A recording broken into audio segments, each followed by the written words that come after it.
ప్రభు అయిన యేసుక్రీస్తు నామంలో మీ అందరికీ వందనాలు. ఆదికాండము 1వ అధ్యాయము 3వ వచనం. ఆదికాండము 1వ అధ్యాయము 3వ వచనం. దేవుడు వెలుగు కమ్మని పలుకగా వెలుగు కలిగెను. వెలుగు మంచిదైనట్టు దేవుడు చూచెను. దేవుడు వెలుగును చీకటిని వేరుపరచెను. దేవుడు కలుగజేసే దేవుడు. థింగ్స్ని ఆయన కలుగజేస్తాడు. లేని వాటిని ఉన్న వాటిగా చేస్తాడు. ఇక్కడ మనం చూస్తున్న ఒక కార్యం ఏంటంటే, దేవుడు ఉన్నదానిని వెలుగును చీకటిని వేరు చేశాడు. ఆ తర్వాత వచనాల్లో మనం చూస్తే ఆయన పై జలములను కింద జలములను వేరు చేసి ఆకాశ విశాలాన్ని కలుగు చేస్తాడు. తరువాత సముద్రం నుంచి నేలను వేరు చేస్తాడు. ఇట్లా అన్ని సెపరేట్ చేస్తున్నారు దేవుడు.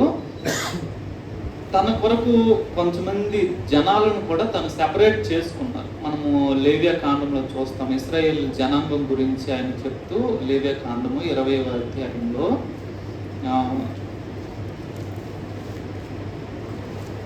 26వ వచనంలో, మీరు నాకు పరిశుద్ధులై ఉండవలను, యెహోవా అను నేను పరిశుద్ధుడును, మీరు నా వారై ఉండినట్లు అన్య జనుల్లో నుండి మిమ్మును వేరుపరచితిని. లోకమంతా చీకటి దుష్టుని ఎందున్నది అని లేఖనం అంటుంది. సో నేను మిమ్మల్ని సెపరేట్ చేసుకున్నాను.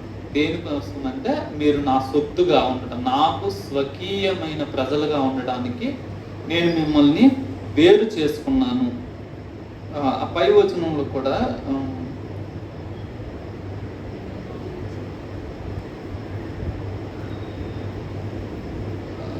24వ వచనంలో, నేను మీతో చెప్పిన మాట ఇదే, మీరు వారి భూమిని స్వాస్థ్యముగా పొందుదురు, అది అనగా పాలు తేనెలు ప్రవహించు ఆ దేశము మీకు స్వాస్థ్యముగా ఉండినట్లు దాన్ని మీకు ఇచ్చేదను. జనములలో నుండి మిమ్మును వేరుపరచిన మీ దేవుడినైన యెహోవాను నేనే. నేను మిగతా ప్రజల నుంచి మిమ్మల్ని వేరు చేసుకున్నాను అని దేవుడు అంటున్నారు. మరి ద్వితీయోపదేశ కాండము 14వ అధ్యాయంలో ఆయన ప్రతిష్ఠిత జనముగా ఉండడానికి 14వ అధ్యాయము 2వ వచనం చూస్తే, యాలే అనగా నీ దేవుడైన యెహోవాకు నీవు ప్రతిష్ఠిత జనము, మరియు యెహోవా భూమి మీదనున్న సమస్త జనములలో విశేషముగా తనకు స్వకీయ జనమగునట్లు నిన్ను ఏర్పరచుకొని. సో మనం ఎవరమేనంటే ఏదో మైనారిటీ, మనము చాలా ఈ సమాజంలో చాలా తక్కువ ఉన్న వాళ్ళము, బలహీనులము, ఇది కాదు. మన ఐడెంటిటీ ఏంటంటే వీఆర్ గాడ్స్ ఓన్ పీపుల్. ఎవరు అనుకుంటున్నాం మేము? రాజు బిడ్డలం. ఆ యొక్క ఏమంటారు బిలీఫ్, లేదంటే కాన్ఫిడెన్స్ మనకు ఉండాలి. ఏముంది నేను ఎక్కడ, నా బతుకు ఎక్కడ, సమాజంలో నేను చేస్తున్న ఉద్యోగం చిన్నది, లేకపోతే సమాజంలో నా స్థితి చిన్నది అని మనము అనుకోకూడదు. దేవుడు తన కోసం నన్ను ప్రత్యేకపరుచుకున్నాడు. దేవుని స్వాస్థ్యం అంటారు. దేవుడు నీ ప్రాపర్టీ ఏంటంటే నన్ను చూపించంటారు, యు ఆర్ మై ప్రాపర్టీ. ఈ ప్రాపర్టీస్ ఏం లేవా దేవుడు అని అంటే, ఎందుకు లేదు, ఉంది. స్టీఫెన్ ఈజ్ మై ప్రాపర్టీ అని దేవుడు. సో దేవుడు తన కోసము మనల్ని సెపరేట్ చేసుకున్నారు కాబట్టి తన ప్రజలకి కొన్ని రూల్స్ అండ్ రెగ్యులేషన్స్ పెడతారు. క్రైస్తవ యవనస్తులు అడుగుతారు, వాళ్ళకి లేని రూల్స్, వారికి లేని రూల్స్, మనకెందుకు రూల్స్? మనం వాళ్ళ సినిమాలు చూడొచ్చు, అట్లా చేయొచ్చు కదా, ఏంటి ప్రాబ్లం? దేవుడికి ఏంటి ఇబ్బంది అని అంటే, నువ్వు వారితో ఒకడవైతే వారు చేసేవి చేయొచ్చు, but you are not that kind of man. నువ్వు దేవునికి చాలా ప్రత్యేకమైన వ్యక్తివి. దేవుడు నిన్ను ప్రత్యేకంగా పరుచుకున్నాడు, తన కొరకని ప్రతిష్ఠించుకున్నాడు, ఏర్పరుచుకున్నాడు, ప్రతిష్ఠిత జనముగా ఎంచుకున్నాడు. అందుకని మనకే కొన్ని రూల్స్ అండ్ రెగ్యులేషన్స్ దేవుడు పెడతారు. మీరు ఎట్లా ఉండకూడదు, ఎట్లా చేయకూడదు, మీ డ్రెస్సింగ్ ఎలా ఉండకూడదు, మీరు ఎక్కువ ఆభరణాలు వేసుకో, ఇట్లా రకరకాలవన్నీ. ఎందుకనంటే, because we are God's special people, chosen people. మనం ఏర్పాటు చేయబడిన వాళ్ళు. ఇన్ని కోట్ల మంది ప్రజలు లేరు, అందులో క్రైస్తవులు వెరీ వెరీ ఫ్యూ. నిజమైన ప్రభువుని ఎరిగిన క్రైస్తవులు చాలా కొద్ది మంది. ఈ కొద్ది మందికి ఎప్పుడు ఉండాల్సిన నమ్మిక ఏంటంటే, దేవుడు నన్ను ప్రత్యేకపరుచుకున్నాను, నేను దేవుని స్వాస్థ్యాన్ని. నా ఫైనాన్షియల్ స్టేటస్ కాదు నన్ను డిఫైన్ చేసేది, నా ఎడ్యుకేషన్ కాదు నన్ను డిఫైన్ చేసేది, నా సోషల్ స్టేటస్ కాదు నన్ను డిఫైన్ చేసేది స్క్రిప్చర్. స్క్రిప్చర్ ఏమని చెప్తుందంటే, you are God's own people, selected people, chosen people అని అంటారు. దేవుడు నన్ను ప్రత్యేకంగా ఉండడం కొరకే ఆయన ఏర్పాటు చేసుకున్నాడు. కాబట్టి లోకంతో కలవనివ్వడు. లోకంతో ఆయన కలవడం అన్నది ఆయనకి ఇష్టం ఉండదు. నూతన నిబంధనలో పేతురు గారు ప్రసంగం చేసినప్పుడు ఒక గుంపు ఆయన దగ్గరికి వచ్చి, అయ్యా ఇప్పుడు మమ్మల్ని ఏం చేయమంటావు అని అంటే, పేతురు గారు కొన్ని విషయాలు చెప్తారు.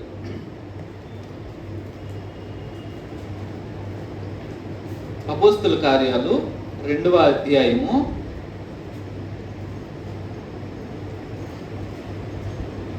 38 నుంచి చూస్తే, పేతురు, మీరు మారు మనస్సు పొంది పాప క్షమాపణ నిమిత్తము ప్రతివాడు యేసుక్రీస్తు నామమున బాప్తిస్మం పొందుడి, అప్పుడు మీరు పరిశుద్ధాత్మను వరము పొందుదురు. ఈ వాగ్దానం మీకును మీ పిల్లలకును దూరస్తులందరికీ, అనగా ప్రభు అయిన మన దేవుడు తన యొద్దకు పిలిచిన వారికందరికీ చెందునని వారితో చెప్పెను. ఇంకనూ అనేక విధములైన మాటలతో సాక్ష్యమిచ్చి, మీరు మూర్ఖులకు ఈ తరము వారికి వేరే రక్షణ పొందుడని వారిని హెచ్చరించు. మేమేం చేయాలని అంటే, మీరు మారు మనసు పొందండి, బాప్తిసం పొందని చెప్తూ, మీరు ఈ లోకానికి వేరే ఉండండి, ఈ లోకంతో మీరు కలవద్దు అని పేతురు గారు హెచ్చరిస్తున్నారు, చెప్తున్నారు. ఆయన దగ్గరకు వచ్చే రక్షణ పొందడానికి వచ్చిన వారితో, మీరు రక్షణ పొందబోతున్నారు కదా, మీరు ఈ యొక్క ఉన్న లోకానికి వేరుగా మీరు జీవించండి, వేరుగా ఉండి మీరు రక్షణ పొందండి అని అంటున్నారు. మరి 2వ కొరింథీయులకు రాసిన పత్రికలో 6వ అధ్యాయంలో అపోస్తలుడైన పౌలు ఒక మాటను చెబుతున్నారు. 14వ వచనంలో, మీరు అవిశ్వాసులతో జోడుగా ఉండకుడి, నీతికి దుర్నీతితో ఏమి సాంగత్యము, వెలుగునకు చీకటితో ఏమి పొత్తు. దేవుడు మనల్ని వెలుగు అని పిలిచారు, చీకటిలో నుంచి ఆశ్చర్యకరమైన తన వెలుగులోనికి మనల్ని పిలిచారని అంటుంది. అలాగ పిలిచిన దేవుడు మనల్ని ప్రత్యేకంగా ఉండమని చెప్తున్నారు. ప్రత్యేకంగా ఉండడానికే మనము పిలువబడ్డాం. అందుకనే మీరు మీ ఫ్రెండ్స్ లోకస్తులు ఎక్కువ మంది ఉండకూడదు, వాళ్ళతో మీరు జోడిగా ఉండదు. ఎంతవరకు రిలేషన్ ఉండాలంటే, ఎంతవరకు అయితే నేను క్రీస్తుని పరిచయం చేయగలను అంత రిలేషన్ ఉంటే చాలు. అంతేగాని వాళ్ళతో ఏకమైపోవడానికి మనకు బైబిల్ అవకాశము ఇవ్వట్లేదు. దేవుడు మనకు వెలుగు అని పేరు పెట్టారు.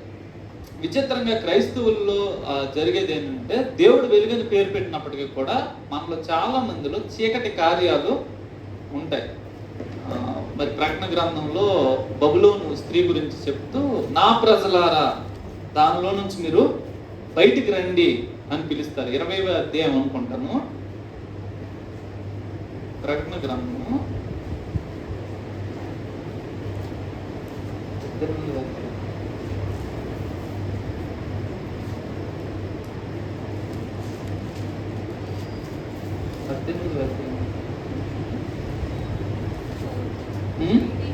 18. మరియు ఇంకొక స్వరము పరలోకం నుండి ఎలాగ చెప్పగా వింటిని, నా ప్రజలారా, మీరు దాని పాపములో పాలివారు కాకుండానట్లును, దాని తెగుళ్ళలో ఏదియు మీకు ప్రాప్తింపకున్నట్లును దానిని విడిచి రండి. దాని పాపముల ఆకాశము నంటుచున్నవి, దాని నేరములను దేవుడు జ్ఞాపకము చేసుకుని ఉన్నాడు. నా ప్రజలు అని దేవుడు అంటున్నారు. వాళ్ళు ఎక్కడ ఉన్నారంట? బబులోను అనే ఆ స్త్రీ దగ్గర, ఆ పట్టణంలో ఉన్నారు. దానిని విడిచిపెట్టి మీరు బయటికి రండి అని దేవుడు పిలుస్తున్నారు. సో దేవుడు ఏం కోరుకుంటున్నాడు అంటే, మనల్ని మొదటి నుంచి ప్రత్యేకంగా మనం ఉండాలని దేవుడు ఆశపడుతున్నారు.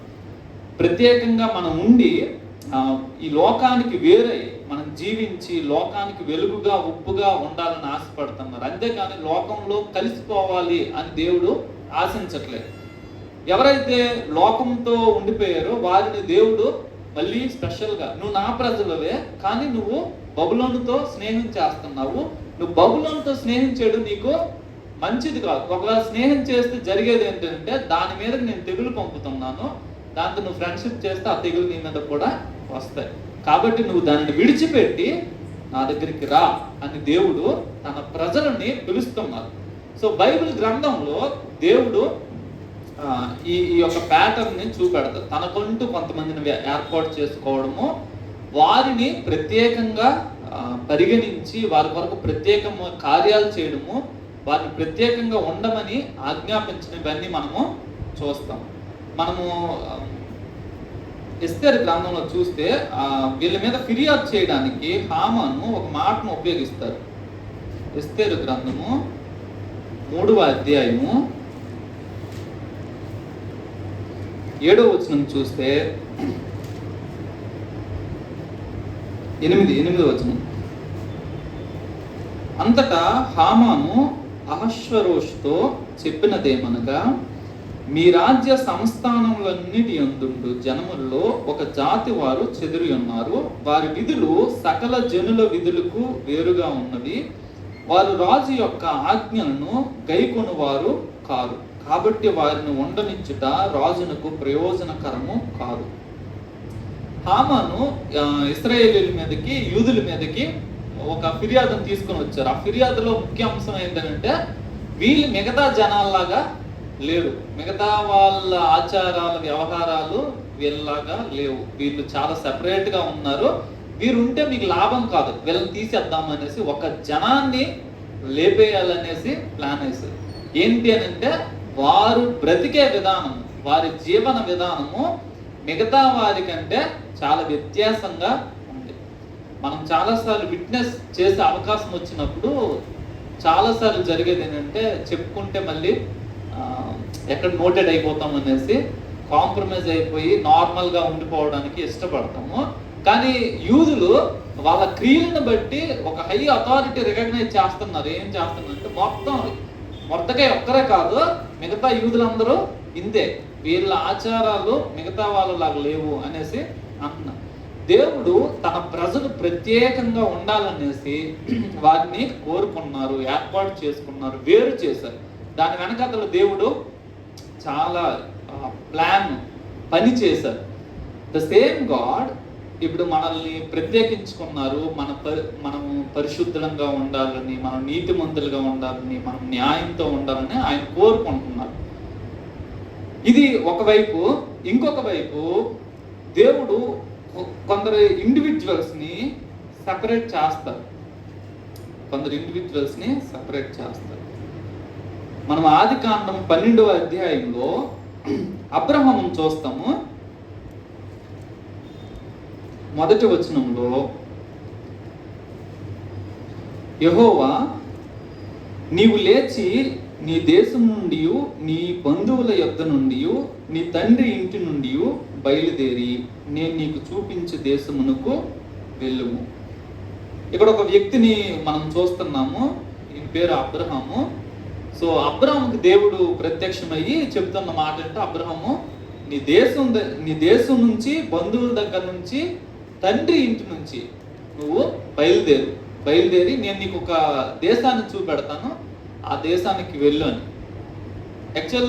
యాక్చువల్గా దేవుడే కంఫర్టబుల్గా బ్రతుకుతున్న ఒక వ్యక్తి జీవితంలోనికి వచ్చి ఆ వ్యక్తిని ఇన్సెక్యూర్ లైఫ్లోనికి నెడతన్నారు ఒక రకంగా.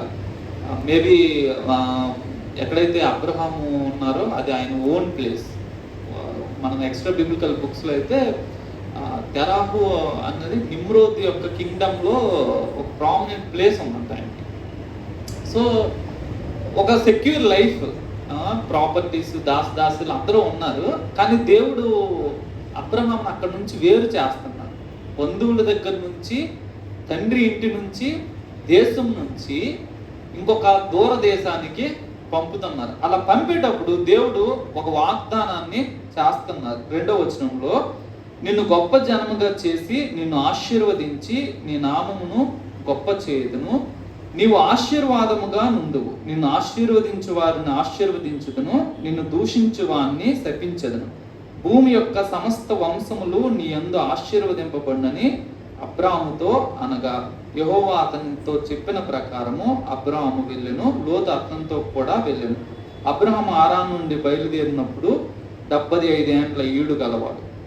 సో అబ్రాహాంకి దేవుడు చెప్పారు, నువ్వు బయలుదేరితే నేను నీకు ఆశీర్వదిస్తాను, నేను నిన్ను అభివృద్ధి చేస్తాను, నేను నీకు ఆశీర్వాదాన్ని ఇస్తాను, నువ్వు ఆశీర్వాదంగా ఉంటావు, భూమి యొక్క సమస్త వంశాలు నీ యందు ఆశీర్వదింపబడతాయని చెప్పారు.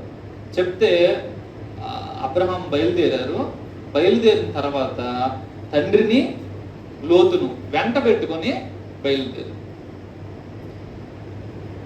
సో లోతు వెళ్ళిపోయిన తర్వాత 13వ అధ్యాయంలో లోతు వెళ్ళిపోయిన తర్వాత అబ్రహాముకి మరలా దేవుడు ప్రత్యక్షమయ్యి మరలా వాగ్దానం చేస్తున్నారు. 14వ వచనం 13-14 చూస్తే, లోతు అబ్రాహామును విడిచిపోయిన తరువాత యెహోవా, ఇదిగో నీ కన్నులెత్తి నీవు ఉన్న చోట నుండి ఉత్తరపు తట్టు, దక్షిణపు తట్టు, తూర్పు తట్టు, పడమర తట్టును చూడుము. ఎందుకనగా నీవు చూచుచున్న ఈ దేశం అంతటిని నీకును నీ సంతానమును సదాకాలము ఇచ్చెదను, మరియు నీ సంతానమును భూమి మీద నుండి రేణువుల వలె విస్తరింప చేసేదను. ఎట్లనగా ఒకడు భూమి మీద నుండి రేణువులను లెక్కింపగలిగిన ఎడల నీ సంతానమును కూడా లెక్కింపవచ్చును. నీవు లేచి ఈ దేశం యొక్క పొడుగున వెడల్పున దానిలో సంచరించుము, అది నీకు ఇచ్చేదనని అబ్రాహాముతో చెప్పాను. అప్పుడు అబ్రాహాము తన గుడారం తీసి హెబ్రోనులో ఉన్న మమ్రే దగ్గర ఉన్న సింధూర వృక్షంలో దిగి అక్కడ యెహోవాకు బలిపీఠము కట్టాను. దేవుడు బయలుదేరినప్పుడు తనకిచ్చిన వాగ్దానం ఏంటంటే, నేను ఒక దేశాన్ని చూపెడతాను, ఆ దేశానికి నువ్వు వెళ్ళు, నేను నిన్ను ఆశీర్వదిస్తానని. అబ్రహాం ఆ మాటను నమ్మి బయలుదేరారు. బయలుదేరి లోతును వెంట పెట్టుకున్నంత కాలం దేవుడు దేశాన్ని చూపించలేదు. లోతు ఎప్పుడైతే తనకి బెస్ట్ అనిపించిన దాన్ని చూస్ చేసుకున్నారు, ఎప్పుడైతే బెస్ట్ ల్యాండ్ని అబ్రహాం వదులుకున్నాడో, ఏదేను వనంలాగా కనిపించింది అన్నమాట సొదొమ గొమొర్రా ప్రాంతము.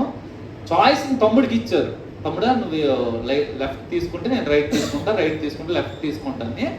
సో తమ్ముడు ఎప్పుడైతే శ్రేష్టమైన భూమిని కోరుకున్నారో, అబ్రహాంకి దేవుడు అంటున్నారు, ఇదిగో నువ్వు ఉన్నవే ఈ ల్యాండే నీది, నేను నీకు ఇది ఇస్తున్నాను. దేవుడు తనని వేరు చేస్తున్నారు, అబ్రహాముని వేరు చేస్తున్నారు, ఒక వాగ్దానాన్ని చేతిలో పెట్టారు. సంతానం ల్యాండ్, సంతానము భూమిని నేను ఇస్తాను అనేసి. భూమి తన స్వాధీనము చేయబడలేదు, నీ తర్వాత నీ సంతానానికి ఇస్తాను అన్నారు. ఆ సంతానం కూడా వాగ్దాన సంతానము 25 సంవత్సరాల అబ్రహాం జీవితంలో లేదు. సో బహుశా ఆ యొక్క టైం ఫేజ్ 25 సంవత్సరాల్లో చాలా నిరాశ చూసి ఉంటారు. 86 సంవత్సరాలకి ఇష్మాయేలు పుడితే మళ్ళీ 99 సంవత్సరాలకి సారా గర్భవతి అయి 100వ సంవత్సరానికి ఇస్సాకు పుడతారు. సుమారు 13 సంవత్సరాలు, 99వ సంవత్సరంలో మరలా దేవుడు అబ్రహాముతో మాట్లాడతారు, ఇదిగో నెక్స్ట్ ఇయర్ నేను నీకు ఒక కుమారుడిని ఇస్తాననేసి. అబ్రహాము జీవితంలో 13 సంవత్సరాలు మేబీ సైలెంట్ పీరియడ్, దేవుడు మాట్లాడలే. ఎంత ఘోరంగా ఉంటుంది అది మనం ఆలోచిస్తే. దేవుడిని నమ్ముకొని వచ్చిన ఒక దైవజనుని జీవితంలో 13 సంవత్సరాలు దేవుడు తన వాగ్దాన విషయంలో ఆనలేదు, అనలేదు, సైలెంట్గా ఉన్నారు. అది ఎంత కష్టమైన విషయం. బహుశా నేను తప్పు చేసి ఇంక అయిపోయింది నా పని, దేవుడు ఇంక నన్ను వదిలేసాడేమో అనే థాట్స్ కూడా వచ్చి ఉండొచ్చేమో, మనకు తెలియదు. ద పాయింట్ ఈస్, దేవుడు సెపరేట్ చేసిన తర్వాత దేవుడు సైలెంట్ అయితే చాలా కష్టమైపోతుంది. మిగతా పరిస్థితులన్నీ ఎలా ఉన్నా సరే దేవుడు ఉన్నాడు కదని మనము ముందుకు వెళ్తాము. అయితే దేవుడు సైలెంట్ అయితే వేరు చేయబడిన వ్యక్తి నువ్వు ఒక్కడవే ప్రభా నాకు ఆధారము అని అనుకుంటే ఆ ఒక్కడు సైలెంట్ అయిపోయాడు, మనకి తట్టుకోవడం అన్నది చాలా కష్టమైపోయింది. అయితే అబ్రహాము ముగింపు మనము చూస్తే, అబ్రహాము చాలా మంది పిల్లలను కన్నారు, చాలా ధనవంతుడయ్యారు, అబ్రహాముకి చాలా పేరు వచ్చింది. ఈ రోజు వరకు మనం అబ్రహాం గురించి చెప్పుకుంటున్నాం. దేవుడే యాక్చువల్గా అబ్రహాముని పిలిచారు, సెపరేట్ చేశారు. కంఫర్టబుల్ సెక్యూర్ లైఫ్ నుంచి ఇన్సెక్యూరిటీలోనికి, ఫెయిత్ మీద నడవాల్సిన పరిస్థితుల్లోనికి దేవుడే తీసుకొని వచ్చారు, వేరు చేశాడు. అలా వేరు చేయబడిన అబ్రహాంని ఏమీ తక్కువ కాకుండా సమృద్ధిగా ఆశీర్వదించారు. అబ్రహాము తోడబుట్టిన నాహోరు అదే ప్రాంతంలో ఉన్నారు. నాహోరు ఎంత గొప్పవాడయ్యాడు, ఏం సాధించాడో మనకేమీ తెలియదు. అయితే దేవుని కొరకు వేరు చేయబడిన, దేవుని చేత వేరు చేయబడిన వ్యక్తి మాత్రము అభివృద్ధి పొందారు, ప్రపంచానికి ఆశీర్వాదంగా మారారు. దేవుడు ఒక వ్యక్తిని ఎప్పుడైనా వేరు చేస్తే ఆ వ్యక్తికి బహుశా ఒక వాగ్దానము ఇవ్వచ్చు. ఈ అబ్రహాం లాగా నేను నీకు ఈ ప్రామిస్ ఇస్తున్నాను. డీజెస్ దినకరన్ గారి గురించి ఆయన ఏం చెప్తారంటే, నీ సేవకు వస్తే అందరూ చాలా కష్టపడుతున్నారు కదా, నేను నీ సేవకు రాను, నేను ఉద్యోగం చేసుకుంటూ ఇట్లా చేస్తానంటే దేవుడు అంటారంట, లేదు, ఐ విల్ ప్రొవైడ్ యూ, నేను నీకు సమృద్ధిగా ఇస్తాను, నేను వాళ్ళకిలాగా నీకు చేయను అనేసి. వాళ్ళు నేను పిలవలేదని కొంతమంది గురించి అంటారు. సో దేవుడు తనకు వాగ్దానం ఇచ్చారు. ఆ వాగ్దానాన్ని పట్టుకొని ఆ దైవజనుడేమో ముందుకి వెళ్తారు. అనేక మంది దైవజనుల జీవితాల్లో దేవుడు ఒక దర్శనాన్ని ఇస్తాడు. ఆ దర్శనాన్ని పట్టుకొని ఇంకా ముందుకి సాగిపోతా ఉంటారు. వాళ్ళు మిగతావన్నీ కోల్పోవడానికి ఇష్టపడతారు. దేనికంటే దేవుడిచ్చిన వాగ్దానము, దేవుడిచ్చిన మాట నా కళ్ళ ముందు ఉంది, దేవుడు తన వాగ్దాన విషయంలో ఆయన అబద్ధమాడు అనేసి వారి గట్టి నమ్మిక. సో అబ్రహాం లాగా మనలో కొంతమందికి దేవుడు ఒక వాగ్దానం చేయొచ్చు. వాగ్దానం చేస్తే ఆయన అలౌవింగ్ దిస్, ఈ పరిస్థితిని నేనే అలౌ చేస్తున్నాను, ఎందుకనంటే నేను నిన్ను ఆశీర్వదించాలి అని కోరుకుంటున్నాను. నేను ఇప్పుడున్న స్థితి కంటే ఇంకా మెరుగైన స్థితిని నేను నీకు ఇవ్వాలని ఆశపడుతున్నాను. ఆ ఆశీర్వాదాన్ని పొందాలంటే నువ్వు ఈ గుంపులో ఉండడానికి వీల్లేదు, నువ్వు ప్రత్యేకించబడాలి అని దేవుడు ఆశిస్తున్నారు. రెండవ వ్యక్తి మనకి జోసెఫ్ గారు తెలుసు. 24వ అధ్యాయము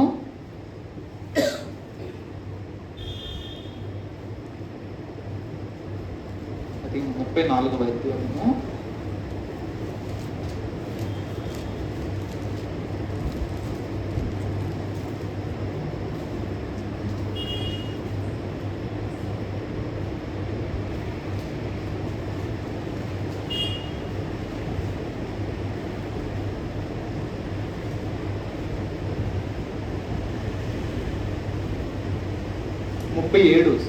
37వ అధ్యాయము 28వ వచనం. మిద్యానీయులైన వర్తకులు ఆ మీదగా వెళ్ళుచుండగా వారు ఆ గుంటలో నుండి యోసేపును పైకి తీసి ఆ ఇష్మాయేలీయులకు 20 తులముల వెండికి అతని నమ్మి వేసిరి. వారు యోసేపును ఐగుప్తునకు తీసుకొని పోయారు. ఇక్కడ యోసేపు గారి గురించి చూస్తున్నాము. యోసేపు తల్లిని కోల్పోయారు. యోసేపును ప్రేమించేది తండ్రి ఒక్కరే ప్రేమిస్తున్నారు. తండ్రి ప్రేమ ఒక్కటే యోసేపుకు ఉంది. అయితే యోసేపు తన తండ్రి నుంచి, తనను ప్రేమించే ఏకైక తండ్రి, తనకున్న ఏకైక తండ్రి నుంచి సెపరేట్ చేయబడ్డారు. సెపరేట్ చేయబడి ఐగుప్తుకు బానిసగా అమ్మివేయబడ్డారు. ఆ స్థితిని మనం చూస్తే, కుమారుడిగా ఉన్న స్థితి, ప్రియమైన కుమారుడిగా ఉన్న స్థితి, పేరు తిప్పితే ఐగుప్తులో బానిస, ఒక దాసుడిగా మారిన పరిస్థితి. యోసేపుకి దేవుడు ఒక కళనిచ్చాడు. ఆ కళ మాత్రమే యోసేపు దగ్గర ఉంది. ఏంటి అంటే, తన తల్లిదండ్రులు వచ్చి, తన సహోదరులు వచ్చి తనకి సాగిలు పడుతున్నారు అనే ఒక మాటను దేవుడు తనకిచ్చారు. దేవుడు తనతో చెప్పిన, దర్శనం ద్వారా చెప్పిన ఆ మాట మాత్రమే యోసేపు దగ్గర ఉంది, కానీ ఇంకేమీ లేదు. యోసేపు పరిస్థితి దినదినము దిగజారిపోతా ఉంది. అక్కడ మనం చూస్తే యోసేపు దాసుడిగా వెళ్ళారు, అక్కడ కొంచెం మంచి పొజిషన్కి వచ్చారంటే మరలా జైలు పాలైపోతారు. జైల్లో కొంచెం మంచి స్థితికి వస్తే బయటకు వస్తున్నాను అని అనే టైంలో ఆయన ఎవరైతే పానదాయకులు అధిపతుంటారో ఆయన మర్చిపోతారు యోసేపుని. సో ఇంకా డిలే అయిపోద్ది.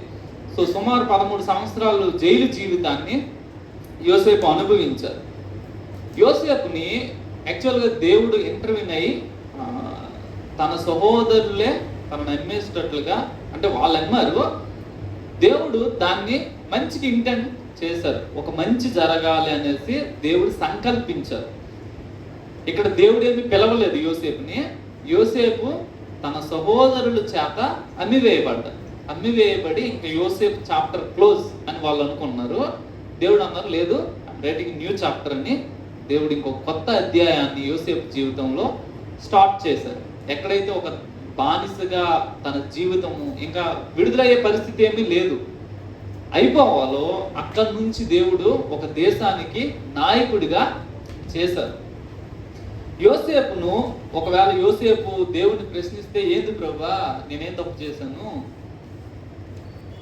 అమ్మ నా జీవితంలో లేదు, ఉన్న నా ప్రేమించే ఒక్క నాన్న నుంచి నన్ను సెపరేట్ చేశావు, నేను చేయని నేరానికి నన్నేమో తీసుకెళ్ళి ఇక్కడ జైల్లో వేశారు, ఇది ఎక్కడ న్యాయం నీకు, నా జీవితంతో నువ్వు ఇట్లాగా చేస్తావేంది అని దేవుణ్ణి అడగలేదు.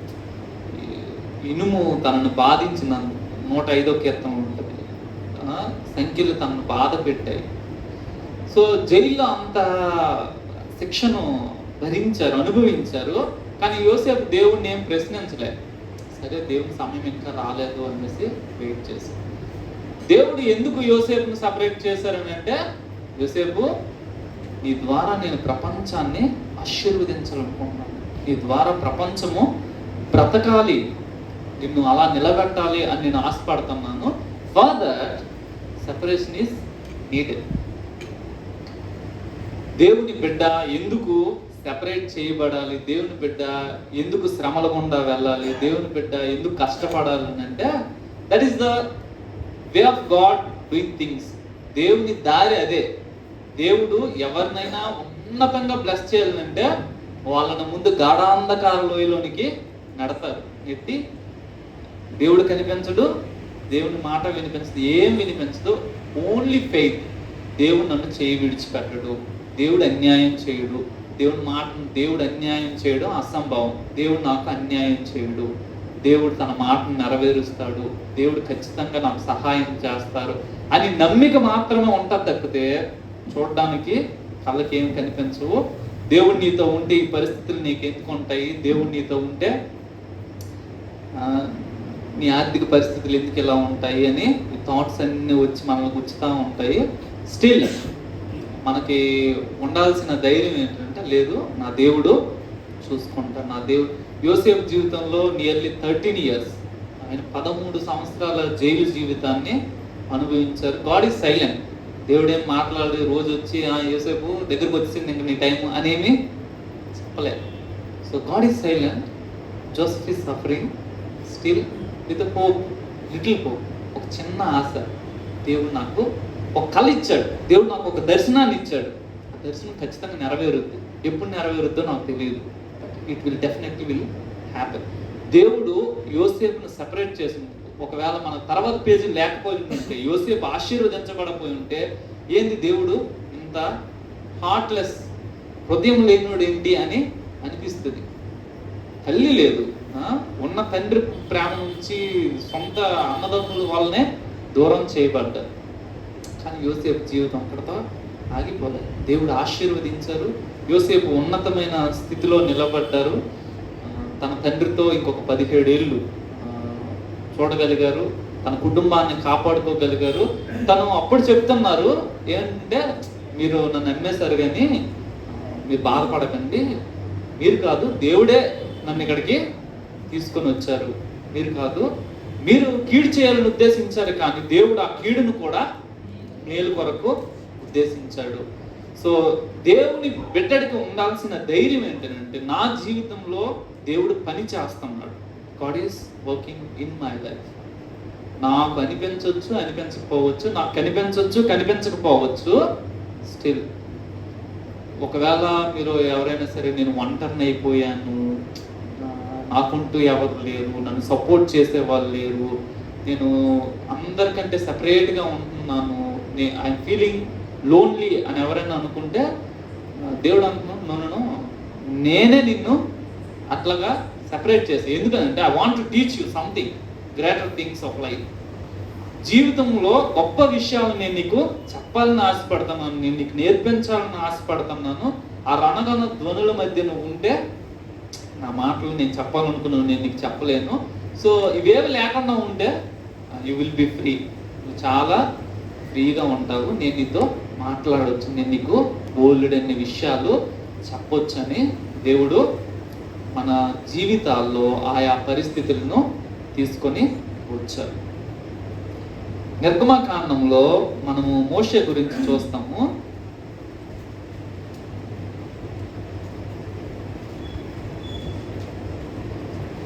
నిర్గమకాండము 2వ అధ్యాయము 15వ వచనము. ఫరో ఆ సంగతి విని మోషేను చంపచూచెను గాని మోషే ఫరో ఎదుట నుండి పారిపోయి మిద్యాను దేశములో నిలిచిపోయి ఒక బావి వద్ద కూర్చున్నాడు. మోషేకి 40 సంవత్సరాలు వచ్చినప్పుడు ఒక రియలైజేషన్ వచ్చింది. ఏంటంటే నా ప్రజలు నేను వెళ్ళి చూడాలి, వాళ్ళ బానిసత్వం నుంచి, వారి దాసత్వం నుంచి వారిని విడిపించాలనేసి మోషే ఒక ఆలోచన కలిగి ఉన్నారు. ఆ ఆలోచన నెరవేర్చడానికి ఒక చిన్న ప్రయత్నము మోషే చేశారు. ఎప్పుడైతే ప్రయత్నము బెడిసికొట్టిందో ఇంక భయపడిపోయి ఫరో నన్ను చంపేస్తారు, ఇక్కడ ఉండడం మంచిది కాదనేసి తను తన దేశాన్ని విడిచిపెట్టి పారిపోయారు, మిద్యాను దేశానికి పారిపోయారు. తర్వాత ఒక అరణ్యంలో పశువుల్ని మేపుకుంటూ, గొర్రెలు మేపుకుంటూ తన జీవితాన్ని సాగిస్తున్నారు. ఇంక అయిపోయింది నా చాప్టర్. 40 ఏళ్ళు, 1 కాదు 2 కాదు. ఏమైనా మనకు ఆశ ఉంటే 2-3 సంవత్సరాలు, 10 సంవత్సరాలు, 40 సంవత్సరాలు ఎవరు ఆశతో ఉండం. సో 40 సంవత్సరాలప్పుడు మోషే వెళ్ళిపోతే 80 సంవత్సరాలప్పుడు దేవుడు మరలా మోషేను దర్శించారు. 40 years ఆఫ్ సైలెన్స్, 40 సంవత్సరాల సుదీర్ఘమైన మౌనము. ఆ మౌనంలో మోషే నిరాశలోనికి వెళ్ళిపోయారు. ఎవరితో మాట్లాడక, మాటలు కూడా మోషే పాపం రావట్లేదు. అలాంటి పరిస్థితిలో ఉన్న మోషేని పిలిచి, మోషే నీకు 40 సంవత్సరాలు ఇప్పుడు వచ్చింది ఆలోచన, అది యాక్చువల్గా నేను ఇచ్చిందే, సో అది నువ్వు నెరవేర్చాలి ఇప్పుడు, దానికోసం నేను నిన్ను పంపుతున్నాను. లేదు ప్రభా, ఇంకెవరినైనా చూసుకో, కనీసం నాకు మాట్లాడడం కూడా సరిగా రాదు, నేను ఫరో ముందు ఏం నిలబడతానంటే, లేదు లేదు నువ్వే వెళ్ళాలి, నువ్వే వెళ్ళి జనాన్ని విడిపించాలి. సో మోషే వెళ్ళారు. వెళ్ళి 30 లక్షల మంది సుమారు జనాంగాన్ని ఆయన బయటికి తీసుకొని వచ్చారు. మోషే లాంటి దైవజనుడు మరలా బైబిల్ గ్రంథంలో ఇంకొకరిని, ఈజ్ ఎ యునిక్ పర్సన్. ఆ యునిక్ పర్సన్ ఎట్లాగా అయ్యారని అంటే, because of 40 years of separation, 40 ఏళ్ళ వేరుపాటు. అందరు లోకం నుంచి, తన కుటుంబం నుంచి, తన రాజభోగం నుంచి, అన్నిటి నుంచి 40 ఏళ్ళు దేవుడు అరణ్యానికి నడిపించి అక్కడ తయారు చేశారు. అక్కడ చిక్కడు మోసేని. ఒక పిడికిలతో ఒక వ్యక్తిని చంపిన వ్యక్తి, వాళ్ళందరూ ఇశ్రాయేలీలందరూ రాళ్ళెత్తితే వాళ్ళ ముందు సాగిలి పడుతున్నాడు. ఎవరు? దేవుడితో ముఖాముఖి అనుభవం కలిగిన వ్యక్తి మూర్ఖులకు మాట్లాడితే విగ్రహారాధన, వ్యభిచారంలోకి వెళ్ళిపోయే పాపిష్టి జనం ముందు సాగిలి పడుతున్నారు ఈలారా అని. అంత సాత్వికంగా మోషే ఎలా మారిపోయారు? Not in single day, God work. దేవుడు మన ద్వారా కార్యం చేయడానికి ముందు దేవుడు మనలో కార్యం చేస్తాడు. మనం ఏమనుకుంటామంటే, దేవుడు నన్ను ఉపయోగించుకోవాలి, దేవుడు నా ద్వారా ప్రపంచాన్ని కదిలించాలి, నా ద్వారా ఆత్మను సంపాదించాలి. Yes, God wants to do that. కానీ బిఫోర్ దట్ ఆయన ఏమంటాడంటే, no, I want to work in you. నీ లోపల నేను పని చేయాలి. నీలో చాలా స్వయం ఉంది, నీలో కోపం ఉంది, నీలో గర్వం ఉంది, నీలో అహంకారం ఉంది, నీలో చాలా స్వార్థం ఉంది. దాని మీద నేను పని చేయాలి. నేను నిన్ను ఒక నూతనమైన వ్యక్తిగా తయారు చేయాలి. దానికి కావలసిన పరిస్థితులు నేను సమకూరుస్తాను. మనము ఈ ముగ్గురు జీవితాలను చూస్తే, ముగ్గురు వేరు చేయబడ్డారు. వారి దేశం నుంచి, వారి ఓన్ పీపుల్ నుంచి వేరు చేయబడ్డారు. కానీ ముగ్గురు వేరైన పరిస్థితులు డిఫరెంట్గా ఉంటాయి. ఒకటి, దేవుడే ఒక వాగ్దానాన్ని ఇచ్చి దేవుడే పిలిచాడు, ఆయన వేరు చేయబడ్డారు అబ్రహాము. ఇంకొక వ్యక్తికి పరిస్థితులు అట్లాగా పుల్ చేసే, వేరే ఒకరి చేత అన్యాయంగా పంపివేయబడ్డారు. ఇక్కడ మోషే విషయంలో మోషే తనకు తానుగా వేరవ్వాల్సి వచ్చింది. పరిస్థితులు ఏమైనప్పటికీ కూడా ముగ్గురు ముగింపును మనం చూస్తే, ముగ్గురు జీవితాల్లో, అబ్రహాము జీవితంలో, యోసేపు జీవితంలో, మోషే జీవితంలో ముగ్గురు ప్రపంచానికి ఆశీర్వాదంగా నిలబడ్డారు. ముగ్గురు ప్రపంచ ప్రజలకి వాళ్ళ యొక్క దీవెన ద్వారా వీరందరూ ఆశీర్వదింపబడడానికి కారణమయ్యారు.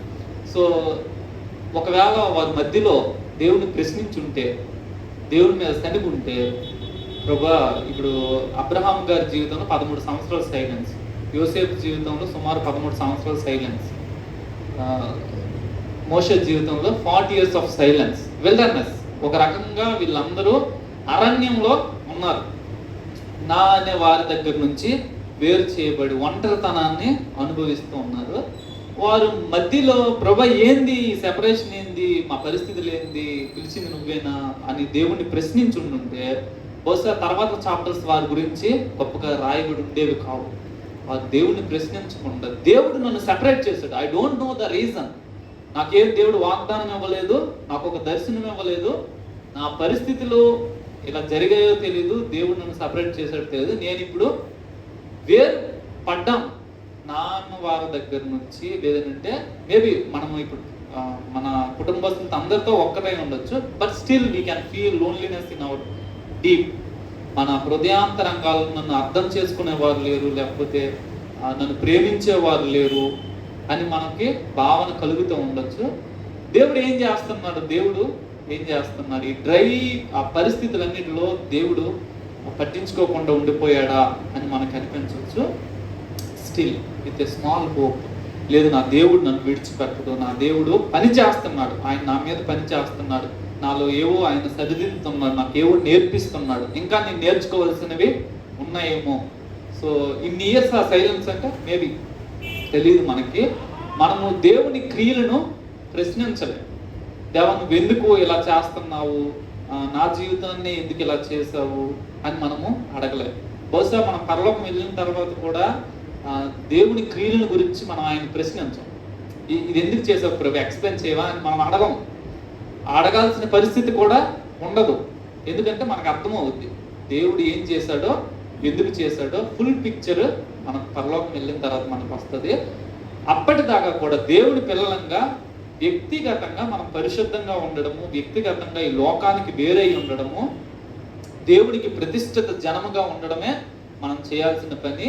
దేవుడు ఒకవేళ మన జీవితంలో మనల్ని ఒంటరిని చేస్తే, మన జీవితంలో మన కఠినమైన పరిస్థితులను అనుమతిస్తే, మన జీవితంలో మన పట్ల మౌనాన్ని ప్రదర్శిస్తే మనము సైలెంట్గా దాన్ని భరించాలి. నా దేవుడు అన్యాయం చేయడు, నా దేవుడికి నేను ఇష్టమైన బిడ్డను, నేను ప్రియమైన ప్రజను, కాబట్టి ఆయన నాకు విడిచిపెట్టడు, నాకు సహాయం చేస్తాడు అని ఒక హోప్తో మనం ముందుకు వెళ్ళినట్లయితే ఈరోజు కాకపోతే రేపు కాకపోతే ఎల్లుండి మన జీవితాలు ఖచ్చితంగా మారుతాయి. ఒకవేళ నిరాశలోనికి వెళ్ళిపోతే సాతాను దాన్ని ఉపయోగించుకొని దేవుని ముందుకు వెళ్ళి, చూసావా నీ బిడ్డ నువ్వు అంటావు, ఎంత నిరాశలో ఉంటుందో అని దేవుని ముందుకెళ్ళి చెప్తాడు. మన జీవితంలో ఎటువంటి సంతోషము సమాధానము ఉండదు. బట్ విత్ ఏ హోప్, లేదు నా దేవుడు నాకు సహాయం చేస్తాడు, ఆయన సైలెంట్గా ఉంటే ఉన్నాడు కానీ somehow he will do the things. ఏది వేస్టెడ్ కాదు. A.W. Tozer అంటారు అనుకుంటా, servant of God must walk alone అనేసి ఒక స్టేట్మెంట్. దైవజనుడు ఒంటరిగా నడవాలి. ఎందుకంటే ఎవరు ఉండరు, తోడుండేది దేవుడు మాత్రమే. సో దేవుడి మీద విశ్వాసంతో మనం ముందుకు వెళ్తే దేవుడు ఈ వేరు చేయబడిన కాలంలో మనల్ని చెక్కి అనేక మందికి అరణ్య అనుభవాలు అనేకులకు దీవెనకరంగా అయినా మారుస్తారు. గాఢాంధకార లోయలో మనం పొందుకున్న అనుభవాలు అనేకులకు మార్గాన్ని చూపడానికి ఉపయోగపడతాయి. దేవుడు ఊరకనే ఏమీ చేయడు. మన జీవితంలో ఒక కష్టము ఒక నష్టము వచ్చింది, మనము ఇబ్బంది పడుతున్నాము అంటే దానిలో కూడా దేవుని యొక్క హస్తము ఉంది. దేవుడు మనకేదో నేర్పిస్తున్నారు, either to bless us or to bless others. మిగతా వారిని మన ద్వారా ఆశీర్వదించడానికి ఆయన చేస్తున్నారు. కాబట్టి విత్ జాయ్ఫుల్ హార్ట్ దేవుడు ఏం చేసినా సరే నా మేలు కోసం చేస్తున్నాడని దేవుని ముద్దాడుతూ మనం ముందుకి వెళ్ళిపోవాలి. దేవుడి వాక్య భాగాన్ని మన గుర్తుల్లో ఆశీర్వదించిన గాక. ఒక మాట ప్రార్థన చేసుకున్నాము.